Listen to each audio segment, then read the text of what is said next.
Big Blue Nation. This is your guy, Mike, and the Loyal BBN Fan Show coming right at you.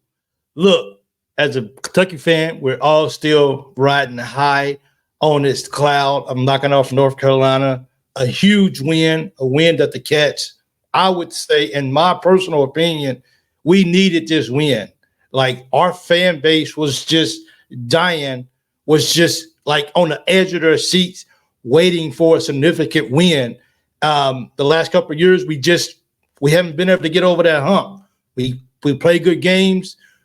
At the end, we just give it up. It's just one thing. It's a foul. It's something. Not being able to guard the 3-point line.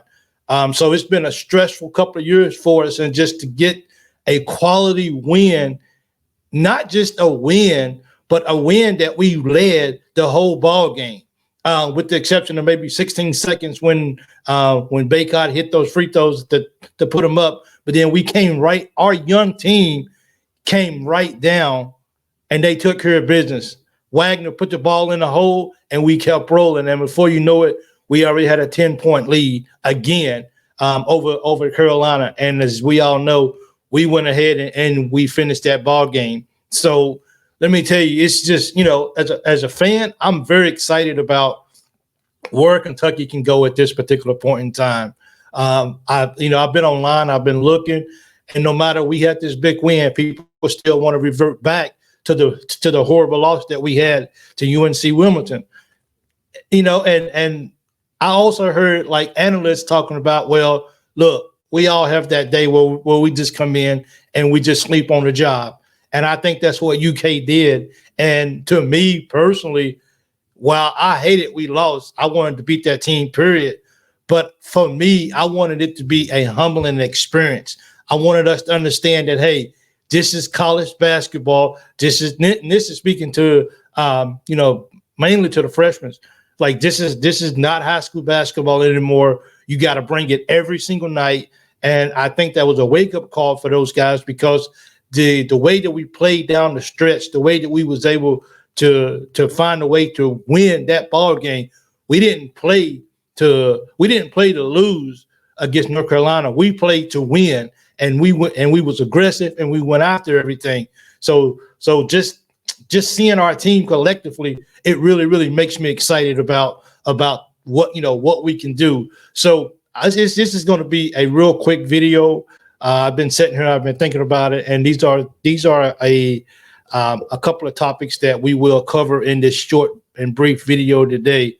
3 topics. Number 1, can the keep moving upward? Is this going to be the end? It's just going to be one game fluke and then we fall flat. Is the fan base split on Reed starting?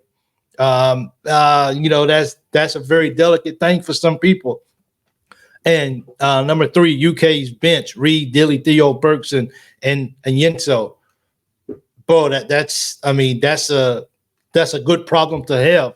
So let's just jump right into topic number 1. Can the Cats keep moving upwards? The AP poll has us number 9 in the nation now. I'm trying not to get too excited about that. Everyone knows we should be even higher than that. We took that hit on the chin, a loss that we should never took, but nonetheless we did. So, but like, where does the Cats go from here? Is this one of those games? Did they learn the lesson after running Miami in the ground, and then turning around and then losing the game right after that to a very subpar team compared to UK? Is this one of those? Did we learn our lessons? Can we continue to build on this? Are we building a true identity of who we are? Do we still got a lot of work to do? Absolutely, we still got a lot of work to do. But is this something that we can maturely build on right now? Is this something that the guys have said, you know what? We know what it feels like now to win a big game. We know how it felt to go in and beat Miami, a team coming off a previous Final Four, an older team, a more mature team. Then they turn around and they beat North Carolina, a mature team with older players, and they found a way to get it. So at this point in time, I have to sit here and I have to say to myself is, did we learn our lessons? the next ball game out, are we going to come out and are we going to play ball, or are we going to come out and we're going to lay flat just because we won a big ball game? So this is where the maturity comes at.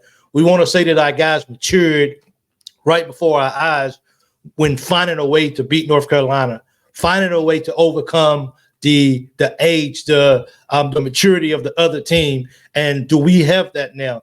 Is Reeves, is Trey Mitchell, is those guys going to be able to say, hey, okay, so we've been here before. Let's act like it's more out there for us than just beating North Carolina. Can we show up to work every day, punch the clock? And if I look at you, can I count on you to come out here on the floor every single night and give it all you got? That's the kind of stuff that's the kind of stuff that we definitely are going to need out of our guys. The maturity level, can they keep this up? And, can they continue to climb forward? I'm not really worried about the ranks per se right now because we still got a lot of basketball to go. I'm more worried about who are we truly becoming as a basketball team. Are we this team who found a way to beat North Carolina, a team of older players? Or are we a team that says, hey, every game we're going to grow, we're going to mature, we're going to gel. We like playing for each other. You could tell that the team really enjoys themselves.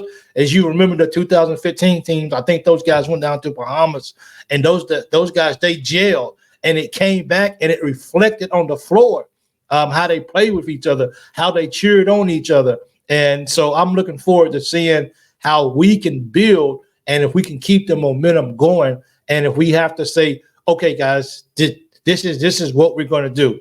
We're going to continue to play ball. We're going to continue to respect our opponents. I think our next game is against Louisville. And as bad as Louisville is, and everyone knows Louisville is bad, do we come in and does Louisville catch us sleeping? This will be a test to see if we are maturing in the right direction and trying to see if UK can continue to trend up instead of trending down. It's some good ball clubs this year. It's some good teams. Even Tennessee, who's actually got more losses than we do, they actually are number 8 and we're number 9. They played a very hard schedule. That's up for debate on where they should be at or whatever. And I know a lot of people are going to debate why is Tennessee over Kentucky for. But at this particular tier, only thing we can't worry about what the AP, the coaches polls say. The only thing we can worry about is what goes on in that locker room for the Kentucky Wildcats. And if they want to take care of business, then this is where it starts right here. This is it. One game at a time, one play at a time. This is a brotherhood, and they got to stick together. So can UK continue to build upwards? Now, question number 2, is the fan base split on Reed starting? I think so. I think a lot of people are like, how can you not start Reed? How do you put a guy on the bench for 5 minutes? I was reading my some comments on my page, and also while I'm saying that, I've never had like that many comments on a video, and I know it's not a lot. I know people getting thousands and thousands, but when you're small and when you're just starting out, and when you can get that many comments on one of your videos, it makes you feel like, okay, maybe I should do more. But, I feel like the fan base, I think I'm going to do a poll, and I think I'm really going to see on really, where the numbers are at and like where the fan base actually really, really stands on that.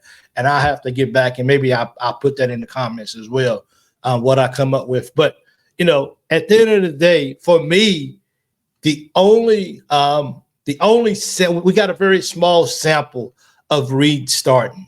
Okay, very, very, very small, and that's the game where DJ didn't play, and Reeves came in, and it's just, in my opinion, it just didn't look like Reed was in rhythm. It didn't really look like Reed was like ready to go. Here's my analogy on that: with Reed coming off the bench, Reed's a smart basketball player, really smart. I think when Reed's sitting on that bench for that 5 minutes, I think Reed is really, really paying attention to what the other team is doing and just envisioning himself getting on the floor, jumping those lanes, hands up, offside defense, rebounding, all that stuff, blocking out. Like, I really think that I think he really envisions what he has to do once he gets on the floor. And I mean, this is going to be a discussion that we may have all year. It may change. A lot of people are saying, hey, maybe Edwards should come off the bench and let Reed start. Like, I don't know. Like, I'm torn right now. I'm not really sure if I'm for Reed or if I'm starting or if I'm against it. Because at this particular point, like, when Reed comes, look, let me show you guys something right here. Or in the next topic, in the next little subject or whatever, you'll see you got Reed, you got Theo, you got Dilly, Agnetso, you got Burks.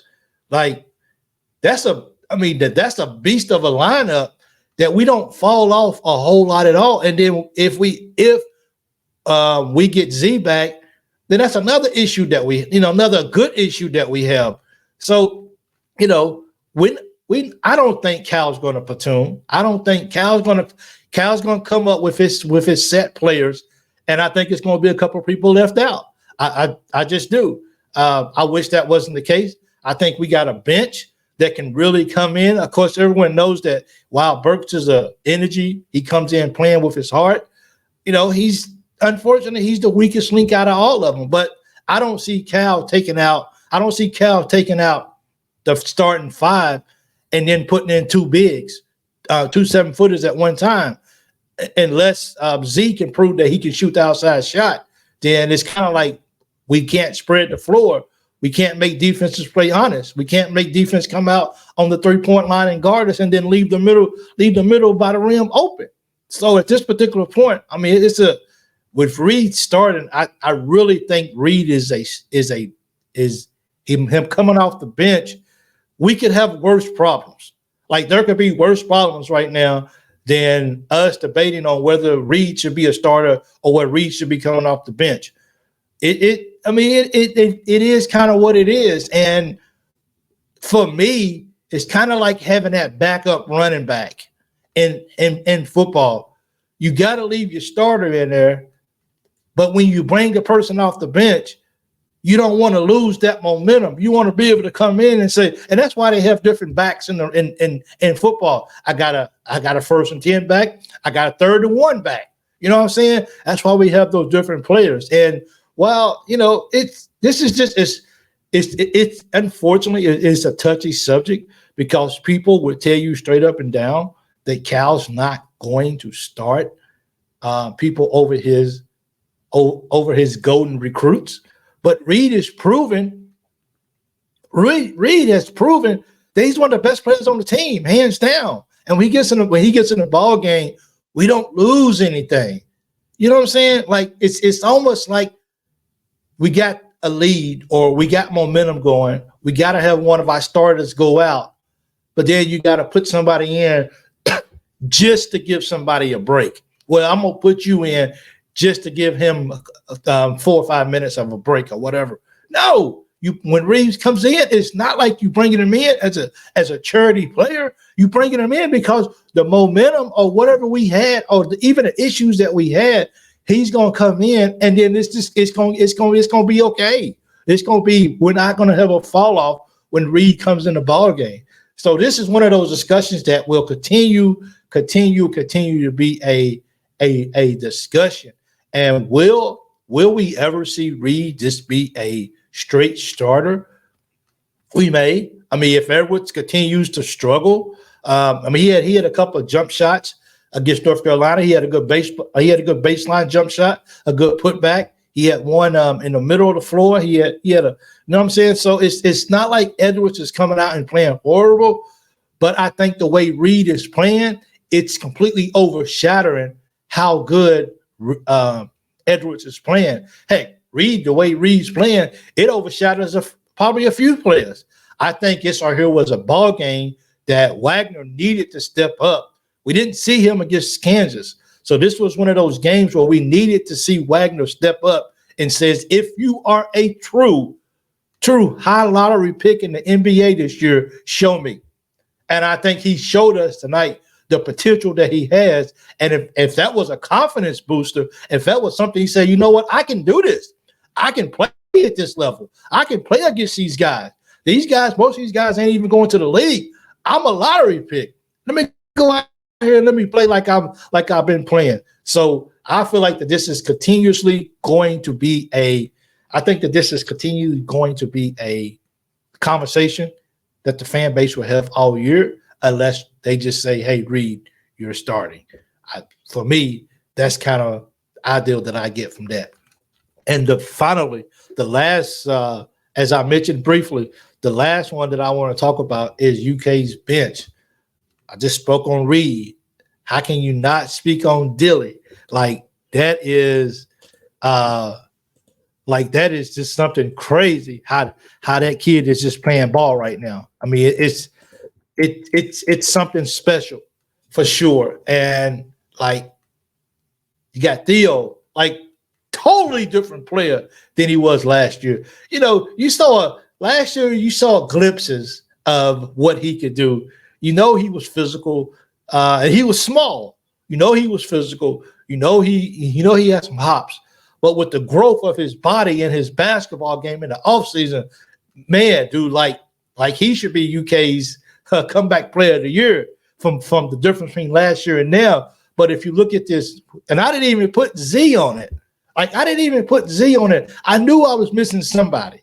I knew when I made this list, I was missing somebody. And just to be able to have that extra 7-footer on the bench is crazy good. That's crazy good right there. And this bench right here, Cal is not going. He's not going to platoon. He's just not going to do it. Like I feel like maybe we get in a situation where we just going to try to outrun a team like we did. I mean, dude, that game from North Carolina was so fast. When they called that first under 16, I needed a water break. Shoot, I needed to be able to go get me some water because it was going so fast. But if it's one of those games where when we get in conference play, and we just want to say, okay, teams beat us. We got speed, we got athleticism. We're gonna put the first 5 in there, and we're gonna just run them. We're gonna run them for about 5 minutes. Just run all you can. And then we're going to put another bunch in, and we're going to have them run again. So, like, you put Reed in for Reeves. You put Theo in for Mitchell. You put Dilly in for Edwards. You put Aniso in for Bradshaw. In this video ain't even addressing how good Bradshaw is playing right now. Not at all. Like, he's so good, and he's only going to get better. And from the first game he played until now, he's just looking like he's getting in basketball shape. He's making it his business to get in basketball shape. And as a fan base, we love it because we saw how some of the players have been over the years sometimes. I'm hurt, I'm not hurt. I'm playing, I'm not playing. This guy was like, I'm playing for Kentucky.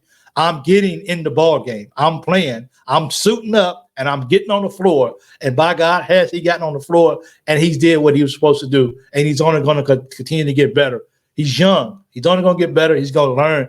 This beat North Carolina. And I'm sorry to get off of the bench, but this is one of those confidence builder games that the young freshman says, we can do this. We can play in this league. We just played an elite team, a team who still has a chance to go to the Final Four, a team who still has a chance to win the national championship in North Carolina. And we went out there and we went toe-to-toe with, and we found a way to win this ball game. That's it. So, but the bench, we got talent. There's no shortage of talent. Everybody on this team can play. Uniso just finally came out and played his first game in his sophomore year. I think he had 3 blocks. I mean, we're not looking for him to come in and score a lot of points. We're coming to making the opposite team, to have a moment of pause and just say, should I drive it to the hole? What does UK have down here that can stop me from getting to the hole? And when you have 7-footer after 7-footer after 7-footer, and you just keep throwing them at them, bro, and eventually the team's going to be like, all right, we got to beat them from the outside. And then we start making them shoot the outside shots, and they don't want to, but they have to. So it forces the team to do that, and it throws off a team's rhythm. It's one thing to watch us on video. It's one thing to just to whatever. But when you get on the floor and you see how fast we are, when you see how strong we are, when you see how we can jump, you see how we're going to protect the rim, it makes Kentucky a much, much bigger dimensional team. And that's what me as a fan, that's what I as a fan is very, very excited for. So, I mean, once again, like the fan, like the bench, it speaks for itself, man. And even Burks being the sadly the odd guy out per se, he still comes in. He could still give you some minutes. I mean, we're not going to do the platoon. I get it. We're not going to do it. But if we did, if Cal said, let's do it. Let's try it for a game. Talk to the guys and said, hey, we're going to try this. We're going to see how it works. There you go. And then by the end of the game, you watch and see how everyone's playing, and then you decide who the five on the floor should be out there to close the ball game. That's fair enough to me. I mean, seriously. I mean, if you tell them, look, we're gonna do the platoon system for this ball game. We're gonna try it. And the way I'm going to determine who's on the floor at the end is each position wise, who's playing the best up to this point. And I want that five on the floor. You're not going to have 3 7-footers on the floor. Heck, you're not even going to have 2 7-footers on the floor. But we got a chance to be something special with the bench we got. I mean, we completely outscored their bench. Like, we ran their bench in the floor, period, with everything. And, this bench is strong. I think this bench is special. I think we got the, the bench we come in and we do the same. Theo came off the bench, had 4 blocks. The only person that started that had a block, I think, was Reeves. Reeves had 1 block. You had 2 guys come off the bench and account for 8 blocks. Reeves had 1. I mean, Theo had 4. Yanitso had 3. Reed had 1. If you tell me we don't have a solid bench, exactly. And this same team would have beat Kansas. And that's how I'm going to end my video. So, hey, thank you. I do have a text line that I use. If you have any comments or concerns or just want to voice your opinion about UK sports, you could text all your thoughts about it to my sports line, the Loyal BBN sports line, at 270-220-0994. Hit me up. Being in Kuwait, I definitely look forward to all the texts. This is not a long distance. This is not an international text. Your text will get to me. I try to respond to who I can. So I'll definitely look forward to that. And Cats, look, this could be special, man. And I know we still got to take it one day at a time. I know what happened after we played Miami. We came in sluggish and we got caught slipping. But I still believe that our Wildcats are that good. I still believe that the Wildcats is that team. I really do. And I think the nation is actually seeing like, wow, this Kentucky team really looks good. Like they really are. And I think that the nation would be like, okay, so they took one on the chin, a very bad loss to UNC Wimbledon. But I think this Kentucky team, when they at full strength, teams better watch out. Kansas does not want to see Kentucky at full strength. I'm telling you, Kansas does not. UNC Wimbledon, you want to play us again? We'll play you again. We at full strength, we're playing you. We all in rhythm, we'll play you again. Anytime, any location, on your floor or wherever, we will beat you. We play you 100 times, you got lucky and you beat us 1. We'll beat you. Kansas, we will beat you. I'm calling it right now, right there and right there and right here. You heard it first on the Loyal BBN fan. If you're not a subscriber yet, please subscribe to the page. Thank you. I'm heavy on Facebook, the Loyal BBN Fan Show, and I'm on Twitter, Loyal BBN Fans. Please give me a follow, and let's just keep this going. And once again, thanks all you guys who watched my North Carolina video. That blew my mind. I couldn't believe it. Yeah, thank you guys. I appreciate it. I'm Michael. Go Cats. Wildcats are doing it.